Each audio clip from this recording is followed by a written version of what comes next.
ಒಂದಾನೊಂದು ಕಾಲದಲ್ಲಿ ಒಂದು ಕಾಡಿತ್ತು. ಅಲ್ಲಿ ಅನೇಕ ಪ್ರಾಣಿ ಪಕ್ಷಿಗಳು ವಾಸಿಸ್ತಾ ಇದ್ವು. ಅದೇ ಕಾಡಲ್ಲಿ ಒಂದು ಸಿಂಹ ಇತ್ತು.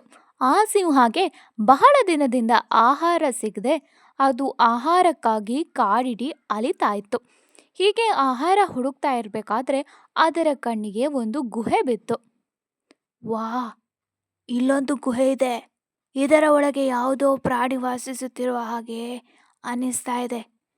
ನಾನು ಇದರ ಒಳಗೆ ಅವಿತು ಕೂತ್ರೆ ಸಂಜೆ ಬರುವ ಪ್ರಾಣಿಯನ್ನ ತಿನ್ನಬಹುದು ಅಂತ ಆ ಗುಹೆಯ ಒಳಗೆ ಹೋಯ್ತು. ಪ್ರಾಣಿಗಾಗಿ ಕಾದು ಕಾದು ಸುಸ್ತಾದ ಸಿಂಹ ಅಲ್ಲೇ ನಿದ್ರೆಗೆ ಜಾರ್ತು. ಕನಸಲ್ಲೂ ಕೂಡ ಬೇಟೆಯ ಬಗ್ಗೆನೇ ಚಿಂತಿಸ್ತಾ ಇತ್ತು. ಆ ಗುಹೆ ನರಿದಾಗಿತ್ತು. ಅದು ಚೀಕು ನರಿಯ ಗುಹೆ. ಚೀಕು ನರಿ ತುಂಬಾನೇ ಬುದ್ಧಿವಂತನಾಗಿದ್ದ. ಅವನು ಸಂಜೆ ಆಗ್ತಿರೋದನ್ನ ಗಮನಿಸಿ ಗೆಳೆಯರೊಂದಿಗೆ ಆಟಕ್ಕೆ ಹೋಗಿದ್ದವನು ತನ್ನ ಗುಹೆಯ ಕಡೆ ಹಿಂತಿರುಗ್ತಾ ಇದ್ದ. ಆಗ ಅವನಿಗೆ ದಾರಿಲಿ ತನ್ನ ಗುಹೆ ಎದುರುಗಡೆ ಯಾವುದೋ ಒಂದು ಪ್ರಾಣಿಯ ಹೆಜ್ಜೆ ಗುರುತು ಇರೋದು ಕಾಣಿಸ್ತು. ಇದನ್ನು ನೋಡಿ ಚೀಕು ಎಚ್ಚೆತ್ಕೊಂಡ. ಅವನು ಒಳಗಡೆ ಯಾವುದೋ ಪ್ರಾಣಿ ಇದೆಯೋ ಇಲ್ವೋ ಅಂತ ಖಚಿತಪಡಿಸ್ಕೊಳ್ಳಿಕ್ಕೆ ಒಂದು ಪ್ಲಾನ್ ಅನ್ನ ರೂಪಿಸ್ದ. ಈ ಗುಹೆಯೇ, ನೀನು ನಾನು ಬರುವಾಗಲೆಲ್ಲ ನನಗೆ ಶುಭ ಕೋರ್ತಾ ಇದ್ದೆ. ಆದರೆ ಇಂದ್ಯಾಕೆ ನನ್ನ ಜೊತೆ ಮಾತಾಡ್ತಾ ಇಲ್ಲ, ನನಗೆ ಶುಭ ಕೋರ್ತಾ ಇಲ್ಲ? ನಿನಗೆ ನನ್ನ ಮೇಲೆ ಗೌರವ ಇಲ್ವಾ? ನೀ ನನಗೆ ಸ್ವಾಗತ ಕೋರದೇ ಇದ್ರೆ ನಾನು ಖಂಡಿತ ಇಲ್ಲಿಂದ ಹೋಗ್ತೀನಿ, ಬೇರೆ ಗುಹೆಯನ್ನ ನೋಡ್ಕೋತೀನಿ ಅಂತ ನರಿ ಗುಹೆ ಜೊತೆ ಮಾತಾಡೋ ಥರ ಮಾತಾಡ್ತು.